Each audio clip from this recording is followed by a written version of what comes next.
A 14-year-old boy stands in a California courtroom. He is skinny, bruised, half-deaf in one ear from an infection no one treated. His stepfather has beaten him so badly he was thrown down a flight of stairs. His mother has signed a document labeling him incorrigible. The judge stamps the order. Student number 3188 is sent to the California Junior Boys Republic in Chino Hills, a reform school for boys the system has given up on. That boy would grow up to become Steve McQueen, the highest-paid actor in the world, the king of cool. He was born Terrence Stephen McQueen on March 24, 1930, in Beech Grove, Indiana. His father, a stunt pilot, disappeared when Steve was 6 months old. His mother, Julia, struggled with alcoholism and instability. By age 3, Steve was sent to live with his Uncle Claude on a hog farm in Slater, Missouri.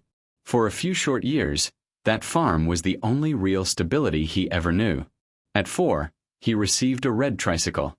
He later said that little machine sparked his lifelong obsession with speed.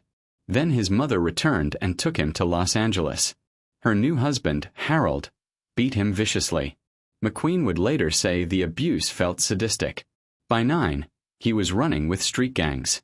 By 14, after a brutal beating, he threatened to kill his stepfather if he ever touched him again. That threat led to court. That court led to Boys Republic. And something unexpected happened there. Instead of strict punishment, Boys Republic emphasized self-governance. The boys elected leaders and enforced their own rules.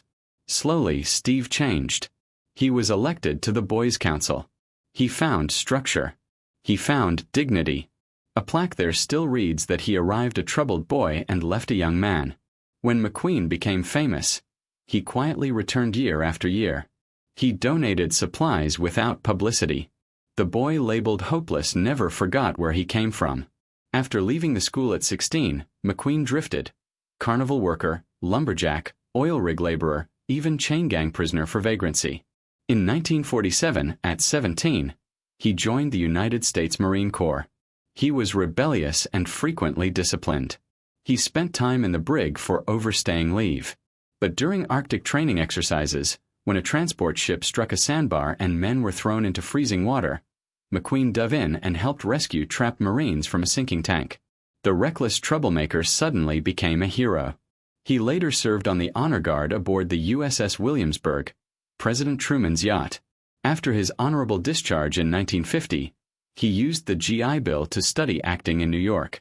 He trained under Sanford Meisner and won admission into the prestigious actors studio led by Lee Strasberg, one of only 5 accepted from 2,000 applicants. His first starring role came in 1958 with The Blob. He chose a small upfront payment instead of a percentage of profits, a costly mistake when the film succeeded. But it opened doors. Television followed, then film. In 1960, he appeared in The Magnificent Seven with Yul Brynner. McQueen had only a handful of lines, yet his subtle gestures, flipping a coin, adjusting his shotgun, pulled the audience's eye. He nearly stole the film from a major star. That quiet magnetism became his signature. Then came The Great Escape. Though the famous motorcycle jump was performed by his friend Bud Ekins, McQueen did much of his own writing and even played both pursuer and escapee in certain shots. He insisted on giving credit publicly to the stuntman, rare humility in an industry hungry for image. In 1968, Bullitt changed action cinema forever. The 11-minute car chase through San Francisco set a new standard for realism. Real speeds. Real streets. Minimal music. The Green Mustang became legend. Off-screen, McQueen wasn't pretending to love racing. He truly lived it. In 1970, at the Sebring 12-hour endurance race, he competed with a broken foot in a cast, finishing second overall by mere seconds. Professional racers respected him as one of their own. In 1969, fate intervened. McQueen was supposed to visit Sharon Tate's home the night the Manson family committed their horrific murders. A last-minute change of plans saved his life. The event deeply affected him. From that point forward, he carried weapons and installed heavy security at his homes. By the 1970s, McQueen was the highest-paid actor in Hollywood. In The Towering Inferno, he and Paul Newman demanded equal billing. The solution? Diagonal billing on posters became industry practice. McQueen even counted script lines to ensure parity. Competitive, intense, and unwilling to yield, he protected his position fiercely. Yet behind the bravado, something was shifting.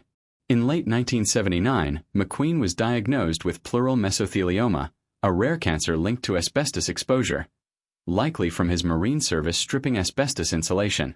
The prognosis was grim. He sought experimental treatment in Mexico, exhausting options.